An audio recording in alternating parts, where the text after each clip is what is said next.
Alam mo ba ang pangit sa isang ugali ng tao? Yung uusgang ka kahit hindi alam ang kwento. Yung mamalitin ka na kahit alam mo sa sarili mo na ganun din sila. Na kung matahin ka, nakala mo ang taas na. Payo ko lang sa'yo kaibigan, huwag mo nang ugaliin ang ugali nila. Dahil hindi sa taas ng edukasyon nasusukat ang pagkatao.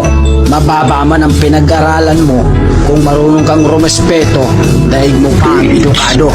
Huwag kang matakot ipaunawa, dahil ang pagiging mabuting tao mo may hangganan. At iparamdam mo sa kanila na marunong ka rin tumabla ng mga plastic at toxic na tao.